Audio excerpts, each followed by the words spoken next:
I'm Jessica Altamirano. Welcome to Mark Sheeler's Photo Clinic, a program designed to help you, amateur photo bugs, improve your picture results.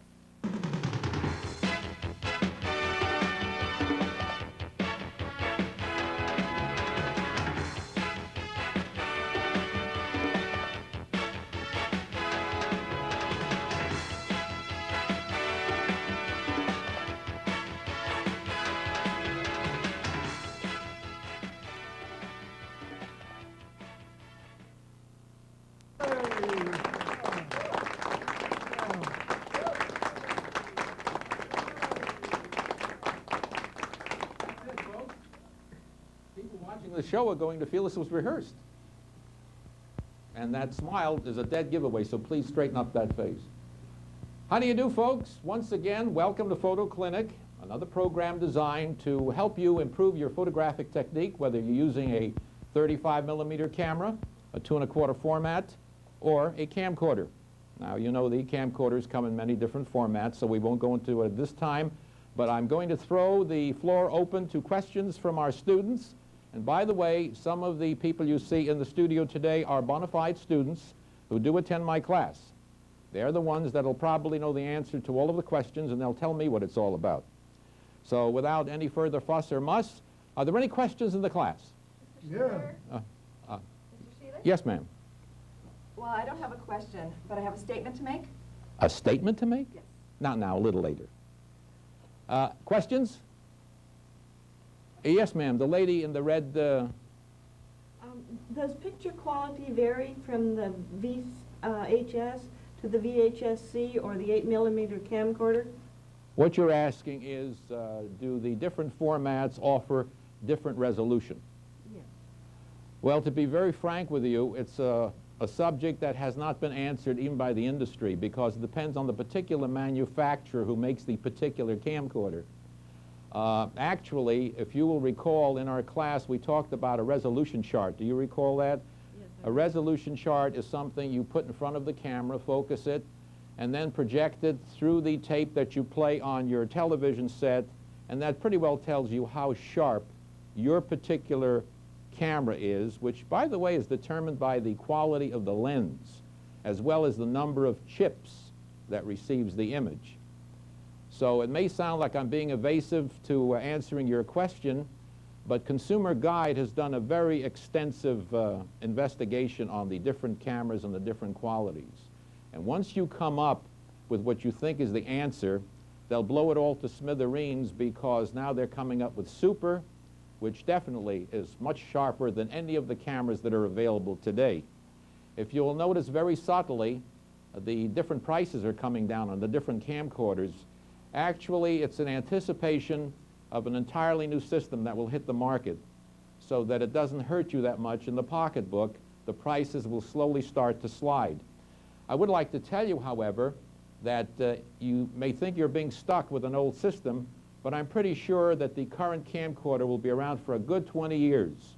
So if you want to go ahead and get yourself a good buy because of the price, whether it's on a VHS, a VHS-C, or an 8mm, you don't have to worry. Go ahead and take advantage of the sales, because most cameras don't last 20 years anyway. So by that time, you'll probably be in the market for a Super.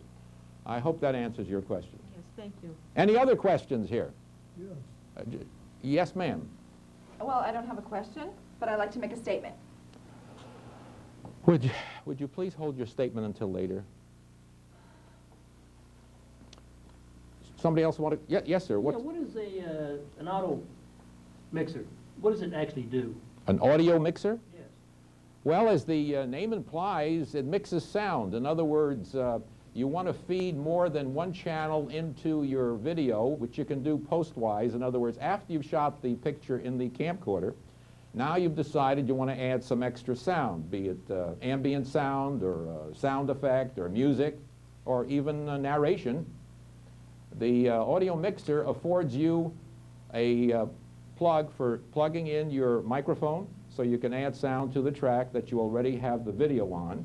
You can add music, either through a CD player or a cassette, or you can actually play sound effects through a cassette player and mix all of that sound so that it ends up on your finished videotape and makes you look real good.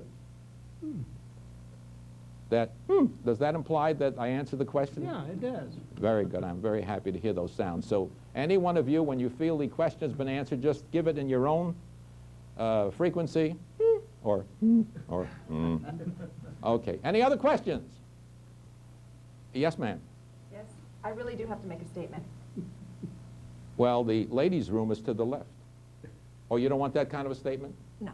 Okay. We'll get right back to you, dear. Just hold your statement. You don't have a question. You have a statement. Yes, a statement. A statement. No question. No question. Hold on. Yes, sir. Mr. Sheeler, I understand that some of the cameras are not coming in with an iris control anymore. Is this important for video? It certainly is. That's a very good question. I don't know how you thought of it. But anyway, the answer to the question is an iris control is extremely important on your camcorder. But you see, the amateur is not aware of this, and he doesn't realize that he's being shortchanged when a camcorder comes out and it doesn't have an iris control.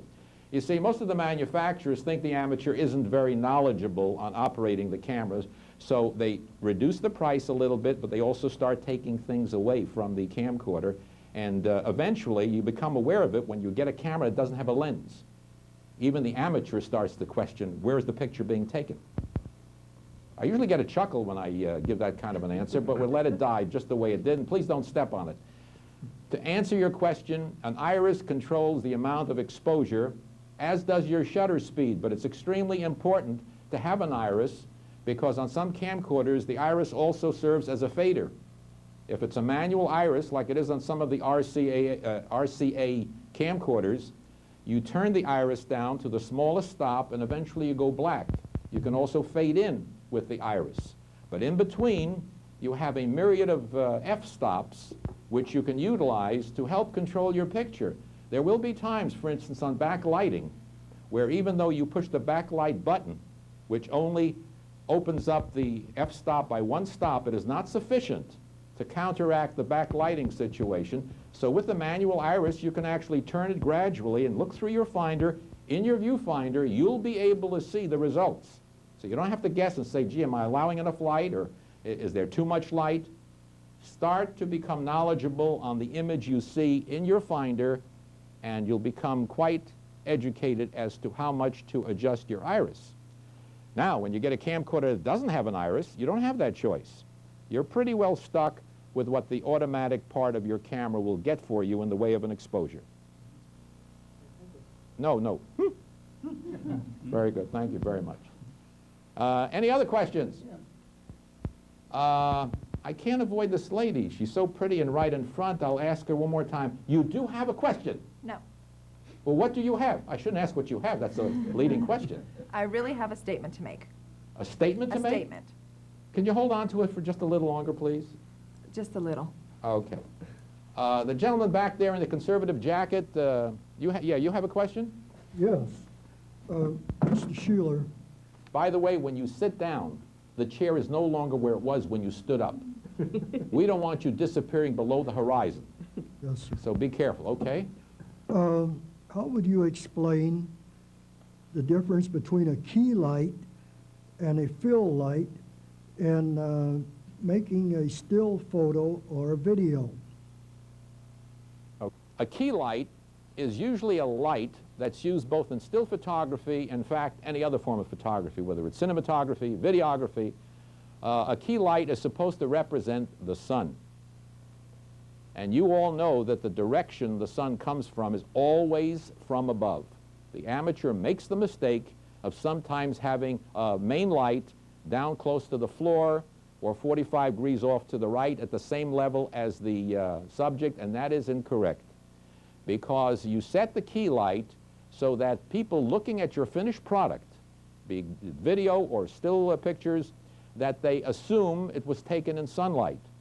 That light is referred to as the key. You also know that when you're out at 12 noon, which is when the sun is at its highest point in the sky, that the shadows are quite dark and harsh on the face. In fact, you will have a shadow under the nose, under the bottom lip. You even have shadows in the eye sockets, and sometimes the shadows are so severe that you can't see any eyes. You see two black holes from Calcutta. So then we use a fill light. Now a fill light should be at the level of the eyes of the subject you're shooting. The fill light should not be as strong as the key light.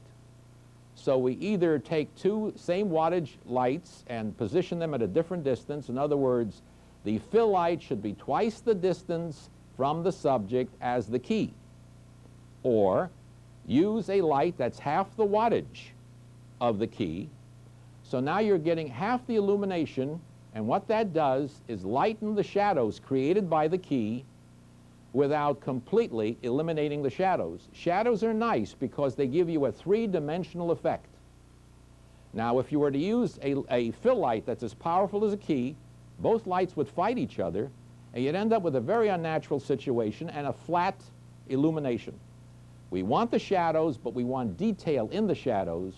Therefore, the fill lightens the shadows created by the key, and if you position the fill light accurately, immediately in front of the subject alongside your camera, there will be no shadow that is visible presented by the fill behind the subject, because it is half the intensity of the key, which will cancel out the shadow created by the fill.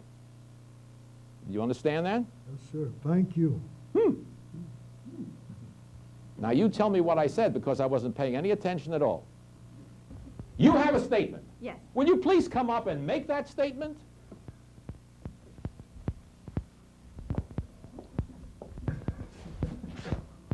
Don't go away, because we'll be right back.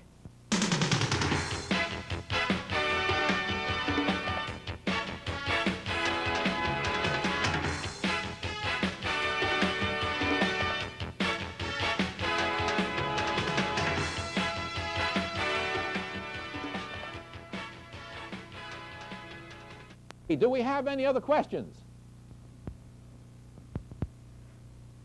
Well, that's the way you feel about it. Yes, sir. Yeah, Mark, I got a good one for you. Mr. Sheeler, please, Mr. let's keep Sheeler, it formal. excuse me. You can call me What? anything you want in the classroom, but on the air it's got to look good. What is backlight? What does it mean, backlight? Did you notice the way she was walking?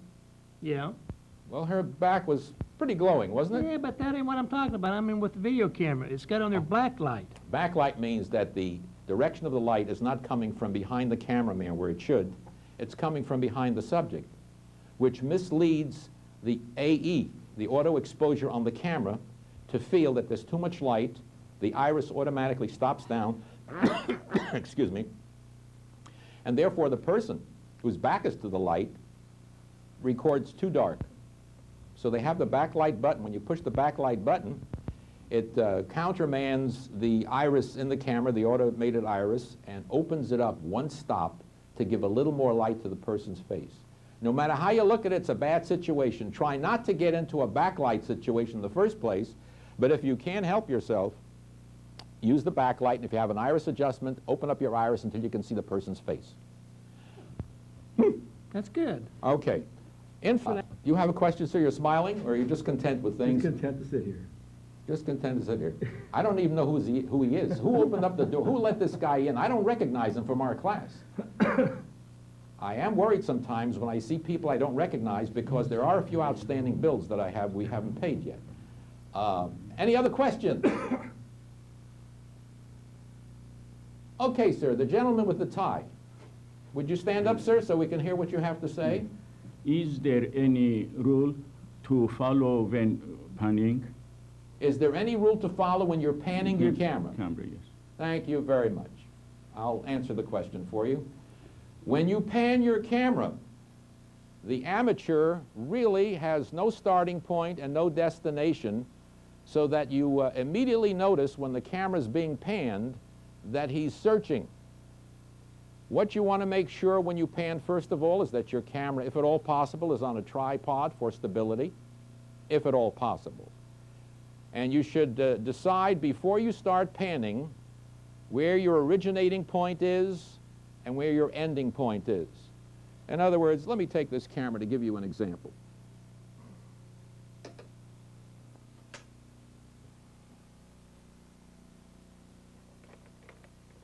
Who gave me this piece of junk? No, I'm just kidding.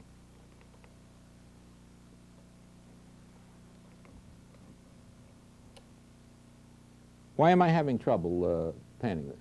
I don't know. Did you drop this before you got into the studio? Probably did. Getting out of the car. There we go. There we okay. go. Okay, folks, when you start to pan, you should decide where your pan begins. Now, there is no definite rule about whether you pan from left to right or right to left. It doesn't matter. But you should decide where you begin and where your pan stops. Here is what the amateur usually does. Follow this. I'm not doing it to be facetious. I'm doing this to illustrate to you what is fact. The amateur might do something like this.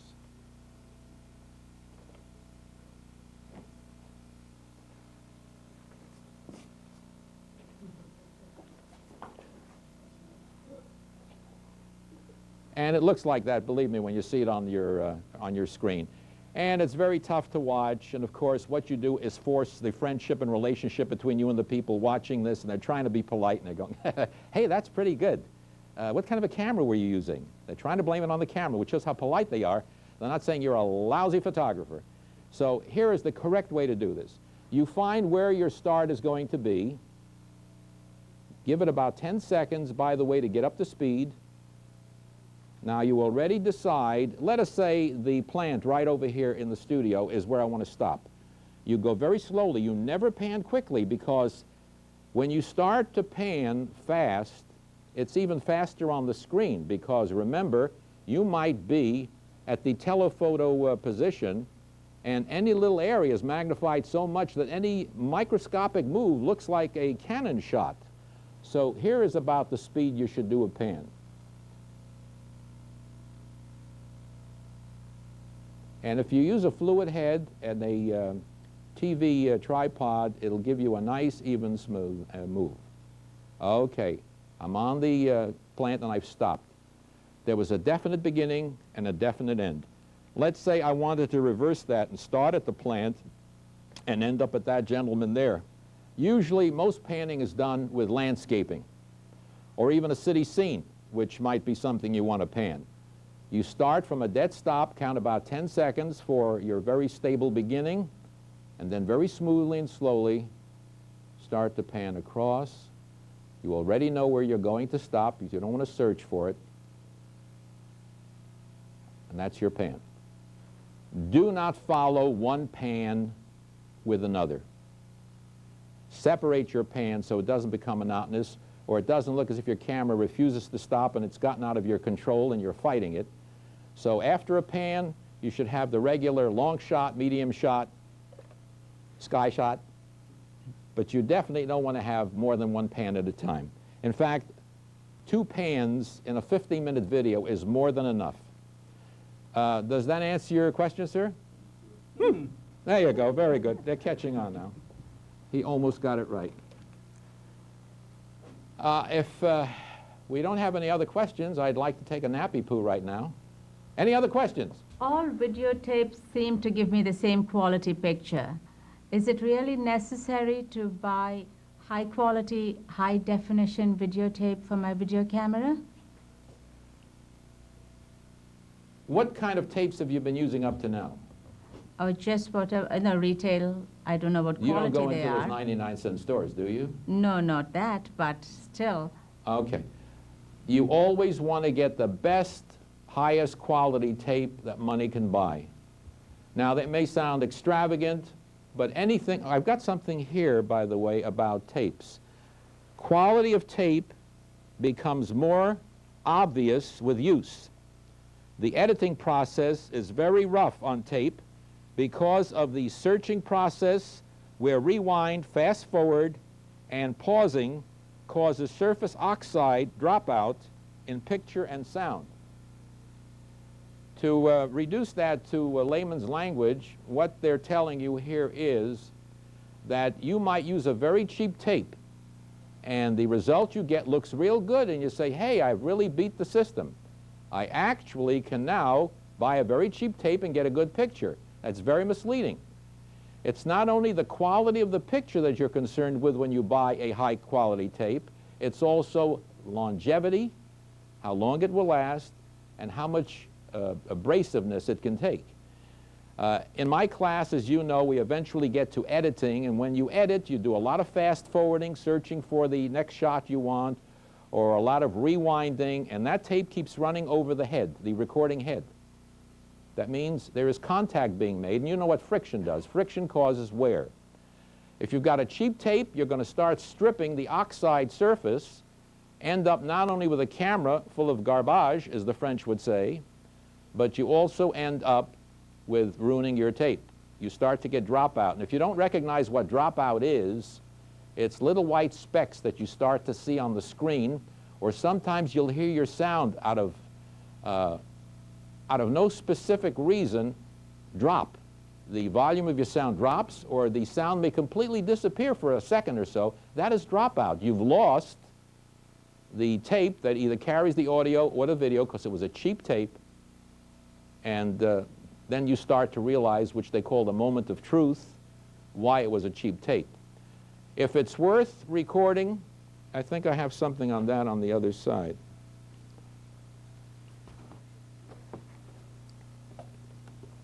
If it's worth shooting and recording, it's worth the best quality tape available.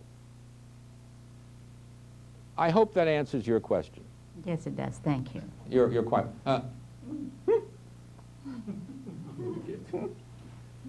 I thought you were just content to sit here. Now all of a sudden you have a question. Right. The men's room is to your right. I just bought a nickel cadmium battery. Well, And- let's applaud the man. Thank you. Now what the hell is that? And I'd like to know whether there is another type of battery available besides that, and what is the reasonable length of usage that can be expected? From a nickel cadmium? Yes. For short, they call them NiCads.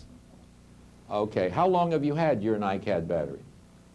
Before this, about 8 Before the one that burned a hole in your About- pocket. about 8 months. Why don't you tell us something about that incident where you got a hole in your pocket because of the camcorder battery that was in there? What happened? All Tell right, us. what had happened was that we were on a bus in Turkey, as it turned out, and I was one of the passengers on a bus, and there was this increasing heat in my pocket. You're sitting very close to a plant and you're scratching your neck. Do you think we might need some disinfectant on the plant? Or you got some... Perhaps. I'm sorry, go ahead. And apparently the keys and change in my pocket, unbeknown to me, shorted out the battery, Which was in your pocket. which is in my pocket, and the pocket was smoking, and I had to actually get out in the center of the bus in front of everyone, and Take your pants my off. pants down. That's right, which was quite a show for everyone. Especially, he didn't tell you this, his shorts has the American flag on there. So when he pulled his pants down, he wondered why everybody suddenly saluted, you know? This is the part you're editing out, I presume. I hope not. Go ahead. So that was the end of that. I learned from that. Did you lose your battery? I lost my pants and the battery. And I imagine you probably fused a couple of keys together, too. Right. Okay, let that be a lesson to you. Thank you. Okay, so in answer to your question about NiCads, what I can tell you is a NiCad battery is used in camcorders for two reasons. One is that it's safer, and the second one is that it's less expensive. Now, NiCad, unfortunately, has a memory, which means if you decide to be a very studious camera person, and every time you finish using your camcorder, you recharge that battery, you could end up developing a memory. And that is bad, because at that point, what will happen is that as you keep charging your camera, it will only take the charge on top of the current you already have in there, and eventually that's all it's going to give you back. It won't give you the full load of the battery, but only what you charged recently. So you take a 2-hour battery and you start topping it off, so to speak, you may end up with a battery that if it gives you 15 minutes, you're lucky. That's why a lot of people complain. They say, this is supposed to be a 2-hour battery. How come I only got 5 minutes or 10 minutes? They've developed the memory, and it's a strange situation, but the manufacturer does not always tell you about the memory, because that's called cash flow. As soon as you ruin your battery, you go buy another one. That's good for business. So I'm telling you now, both the viewing audience as well as the sleeping audience, and that is that the best battery you could possibly get would be one that you could charge anytime you wish, and you get a full load like on your lead acid in your car battery. They do have a few of those, by the way, but what happens is that with these lead acid, they tend to leak. And if you had those in your pants, You'd be doing the Hopi war dance. Hey ho ha ha ho ho hey ho ha ha ha. Okay. In finale, finale, that's a good one. I would like to talk very quickly about mechanical counters versus real-time counters on your camcorders or VCRs. A mechanical counter is an arbitrary figure, which means if you want to spot a scene on your tape when you're editing from a mechanical counter, you won't always come back to the same exact spot. You'll get close to the area, and then you'll have to do some more searching by fast-forwarding or rewind. But if you have a real-time counter, it actually counts each frame and converts that into seconds, minutes, and hours. You wouldn't get any more than 30 frames because there are 30 frames in a second when you photograph with your video camera. After this hits 30, this would go to 1 second. When you got 60 here, you'd go to minutes, and when you got 60 minutes, you'd go to hours. So if you possibly are in the market for purchasing a camcorder or VCR, see if you can get one that has a real-time counter instead of a mechanical counter. Louis, do you have any question that was generated by this last statement? Yes. I worked over in another studio. Don't mention any names, please. I won't. On a time counter, real time counter. That's in the restrooms? No, this was in the editing room. Oh, okay, because they sometimes clock the people in the john. Yeah, well, we didn't do that. Okay. There was no women in there. Wait, oh boy. Wasn't that a chauvinist remark? No wonder he wears a jacket that loud, so the women can avoid it. Go ahead.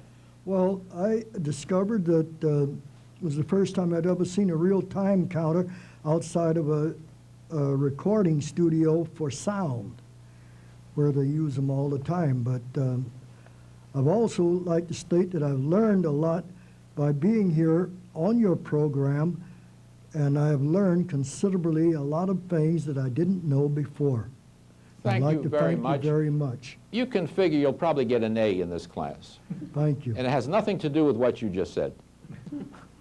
So thank you very much, and if you want to offer applause, I'm not going to shy away from it. This is the end of the show.